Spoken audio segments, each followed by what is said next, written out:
General Ghulam Mustafa صاحب، آپ سے آغاز کروں گا، پھر باقی سیاسی لوگوں کی طرف آؤں گا۔ آرمی چیف کی ایکسٹینشن ہونی چاہیے یا نہیں ہونی چاہیے؟ تجربہ ہمارا جو بھی رہا ہے وہ اتنا اچھا نہیں رہا۔ میں آپ کی بات سے اگری کرتا ہوں کہ 3 سال جو بھی چیف آئیں 3 سال رہیں اور نیکسٹ چیف آ جائیں، کیونکہ نئے آئیڈیاز کے ساتھ، نئے وگر کے ساتھ سارے سسٹم جو ہے وہ چل پڑتے آگے۔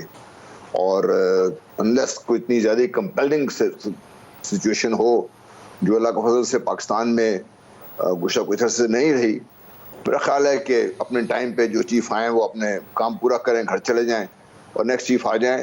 اور یہ جو چیف کی اپوائنٹمنٹ ہے اس کو اس طریقے سے سیاسی فٹ بال نہ بنایا جائے، اور جب چیف کو آپ اس طریقے سے چیف کے اپوائنٹمنٹ کو فٹ بال نہیں بنائیں گے تو باقی ادارہ بھی آہستہ آہستہ جس سے پیچھے سرک رہا ہے آہستہ آہستہ۔ اور اب میں خوش آئند ہے بہت زیادہ کہ تمام تر جس طرف سے دونوں طرف سے بمباری کے باوجود بھی ادارے نے اپنا استحکام قائم رکھا اور بڑے سمجھتا ہوں بڑی نوبلٹی سے سب کچھ برداشت کیا، اور اب پاکستان کو آگے لے جانے کا ٹائم ہے۔ اور اگر آپ کو یاد ہو ملک صاحب، میں نے آپ کے پروگرام میں کہا تھا جب پی ڈی ایم بن رہی تھی کہ بھائی بات چیت کروا لیں ابھی سے مسئلہ حل کرنے کے لیے، ورنہ یہ سیاسی ابتری پاکستان کو کہیں کا نہیں چھوڑے گی۔ آپ دیکھ رہے ہیں کیا حال ہے اس وقت پر۔ جنرل غلام مصطفیٰ، 29 نومبر جنرل باجوہ کی ریٹائرمنٹ ڈیٹ ہے۔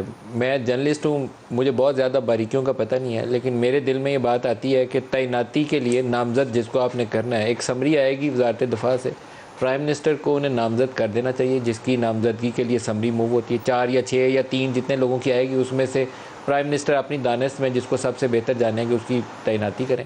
اس کے بعد ایک کیئر ٹیکر سیٹ اپ آئے اور فروری مارچ میں انتخابات ہو جائیں تاکہ ایک واضح کلیئر مینڈیٹ کے ساتھ حکومت آ جائے۔ کیا یہ طریقہ کار نامزدگی والا ابھی کیا جا سکتا ہے یا ابھی نہیں کیا جا سکتا؟ میرا خیال ہے کیا جا سکتا ہے، ایسی تو کوئی ایشو اتنا بڑا نہیں ہے۔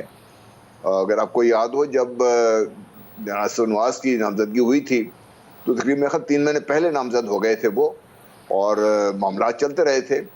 اب بھی ان مڈل آف سپٹمبر تو ہو گیا ہے، اب تک 2 ماہ کا عرصہ رہتا ہے، اور اگلے 10-15 دن میں ہو جائے سارا کچھ تو ایک جو سارا یہ جو ہنگامہ مچا ہوا یہ آرام سے بیٹھ جائے گا۔ اوبیسلی ایک چیز یہ ضرور ہوگی کہ ایک سٹنگ چیف کے بعد ایک جو پروسپیکٹو چیف وہ بھی ہوں گے وہاں پہ، لیکن میرا خیال ہے ادارہ یہ ہینڈل کر لے گا۔ اور جنرل باجوہ کے اوپر جس قسم کا کرٹیسزم ہوتا رہا ہے ہر طرف سے، وہ اس سے بھی میرا خیال ہے تھوڑا ان کو بھی ریلیف دینے کی ضرورت ہے۔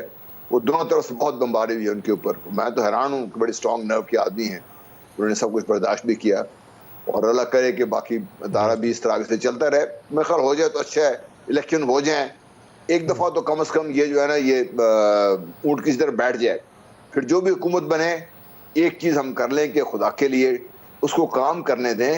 جب کام نہیں کریں گے، جسے پی ڈی ایم کے پیچھے پڑی رہی ہے اور پھر ابھی پی ٹی آئی کے پیچھے پڑی ہوئی ہے، تو یہ سلسلہ چلتا رہا تو پھر پاکستان کو اللہ تعالیٰ رحم کرے۔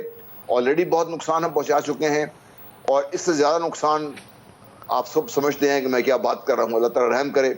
ہم دشمن سر، کو اس ضرورت نہیں کرائسس سے رہی۔ نکالنا ہم سب کی سانجھی ذمہ داری ہے، آپ سب کی بھی اور ہماری بھی اور میرے جتنے مہمان بیٹھے ہیں ان سب کی بھی۔